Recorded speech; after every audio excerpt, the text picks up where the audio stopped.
Welcome to the Via Stoica podcast. My name is Benny. I'm going to be your host for today. This is a Stoic Quotes edition where we're going to look at a quote by Marcus Aurelius. But before we dive in, please make sure you like, subscribe to the podcast, and leave a comment if you have some questions, if you have some remarks, different insights, or if you have a specific quote or specific topic you'd like us to cover. Please let us know. We will look at it for the next episodes. And also, if you're on YouTube, please like it there and leave us a comment as well. We really appreciate it. And all of these things definitely help us reach a wider audience. But let's get right into the quote. This time it's by Marcus Aurelius. And as people know, I have my trusted version here, my Gregory Hayes translation. And we're going to go to book 11.16. I'm going to read the last part, but I'm going to go to the first parts as well, because we need that to understand what he's trying to say here. And it really hones in on a lot of the different topics, the three disciplines, if you will. We have the impressions, the assent, judgment, we have desire, and we have the action, right? So we're going to look at it, but the last part is really what I wanted to focus on. And he says, why is it so hard when things go against you? If it is imposed by nature, accept it gladly and stop fighting. And if not, work out what your own nature requires and aim at that, even if it brings you no glory. None of us is forbidden to pursue our own good. And in this translation, he starts to live a good life, which I like. That's kind of like to live a good life. And then he has a full column and he says, we have the potential for it. If we can learn to be indifferent to what makes no difference. This is how we learn, by looking at each thing, both the parts and the whole. So this is where he really starts to dive into things, right? It's like, hey, do we want to live the good life? We can do this, right? We have the potential for it.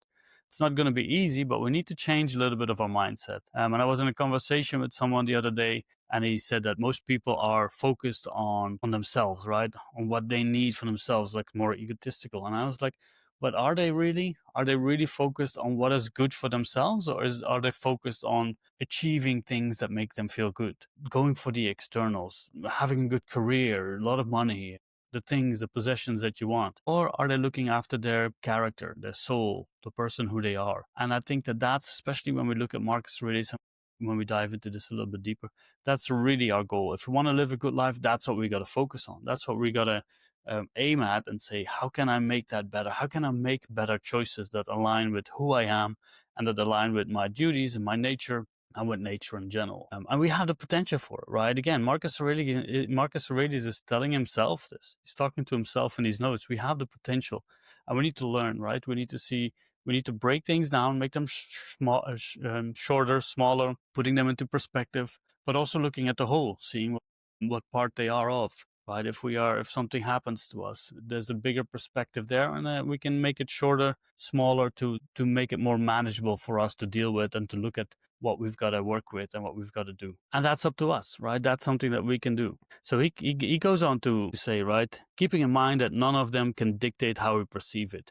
But this is the discipline of assent, right, of judgment. And none of these externals that happen can influence us how we judge these things, whether we judge them as good or bad, horrible or very good. That's something that happens within us, right? You can go back to the interview that I did with Margaret Graver earlier, and she talks about emotions are judgments based on our beliefs. So if we have a certain belief on something, then our judgment will be that it's either good or bad, or we have a certain opinion about it. But that's not because those things, those events, those external things impose them on us. That's because we put them on it, right? And we can change that. We can work with our beliefs. We can work with our views on these things. First of all, again, as Marcus already says, break them down for what they really are, what is really happening. And from there, we can make a more objective interpretation of what's going on, instead of adding that value judgment, something is good or bad.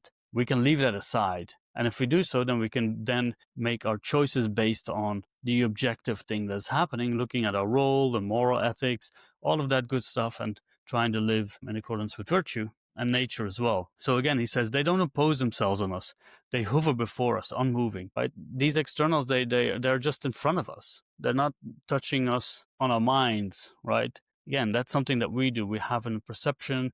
Yes, there is this impulsive emotion. There is this impulsive thing. It's also something that we could still change. We can still adapt, right? Because of those beliefs, we can understand them better. And then the next time they happen, we can try to diminish that impulsive emotion as well. It's all possible, right? It takes time, it takes effort, it takes discipline, but it's possible. It is we who generate the judgment, right? Here he tells himself, I generate the judgment, not not the thing, not the external part, inscribing them on ourselves. And we don't have to. We don't have to do any of that, right? We don't have to say that this is sad or this is good or this is bad. We could leave the page blank. And if the mark slips through, erase it instantly. We could leave it blank. But if, again, this is easier said, this takes a lot of practice. And if it does happen, if we do get a judgment call, if we do tell ourselves like, oh, look at how horrible I am, or look at how horrible that is, erase it. No, this is something that happened.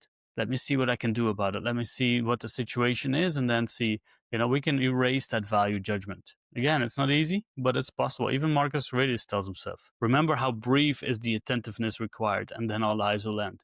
And even if this happens, it's such a brief moment. We can then continue. We have another present moment. We have another thing going on, so we can continue. And now we come to the quote, right?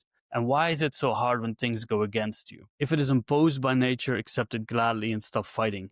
This is the discipline of desire, right? He says just accept your fate, embrace it, even love it, right? We're now called more to use the term amor fati. Stop fighting against it. It happened. Do what you need to do. See what happens. Because if you start fighting, you're going to get frustrated. You're going to get angry. But it's just nature happening to you. It's nothing personal. It's not an attack on you. It's just things that happen. And you have all the tools within you to deal with it. And if not, work out what your own nature requires and aim at that, right? So if it's not imposed by nature, then it's something that happened. Then we added some value, right? Nature, again, pure reason and logic.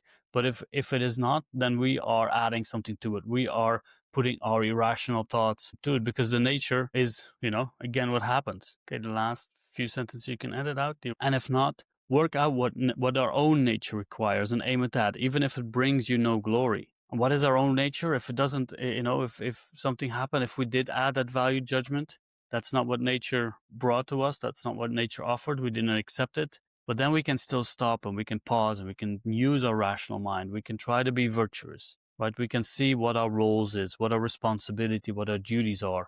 And then we have to aim at that, even if it brings no glory. Again, these are the desires that we have, right? A lot of times we struggle with events that happen because they might go against our personal external desires. I want to have a career here, but the job interview didn't go well, and now I'm going to miss out on it, and my career is going down.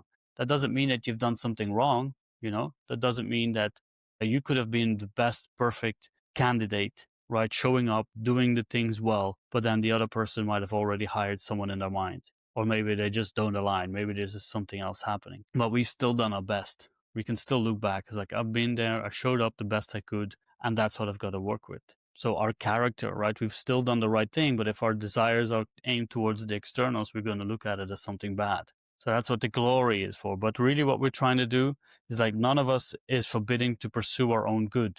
But we have to understand what the real good is. What are we trying to pursue here? We're trying to pursue a better character. We're trying to pursue a better soul, to be the better person, not the externals, right? Again, that goes against our nature, right? If we are desiring something and we're not going to get it, we're going to get frustrated. But if we're desiring to be a good person, we can be that in any situation, whatever happens. Within illness, within health, within wealth, within poverty, we can still be a good person. Now, is that easy? No, but we can still do it. And that's what Marcus Aurelius is reminding himself of here in 11.16 of his meditations. To live the good life, that's within all of us, right? And why is it so hard when things go against you? If it is imposed by nature, accept it gladly and stop fighting. And if not, work out what your own nature requires. Aim at that, even if it brings you no glory. None of us is forbidden to pursue our own good. So if things happen with nature, you can accept it. You will do what you need to do. You will do your duties, your responsibility. And if you feel that turmoil, if you feel that you've added something to it, pause. Go back to what it is. Remove the value judgment and see what you need to do. Focus on your actions. Focus on your duties, on the justice in the actions. That's a discipline of action right there. And none of us is forbidden to pursue our own good. That's something that we all have available to us. So thank you very much for listening. Read this quote again if you want. If you have any questions, let me know. Leave me a comment. It's a longer one today, but I think it's an important one. And as you can see, Marcus really talks about these things all throughout the meditations. And it's important. We need to have our aim set right. What are we aiming for? A good character, a good soul. And that can be done within any situation. No matter what happens around you, you can still be a good person. Is it easy? No, but it is possible. And just step by step, we can make it a little bit better. Anyway, thank you again for listening. Make sure you like and subscribe to the podcast. And we hope to see you in the next one. Thank you very much.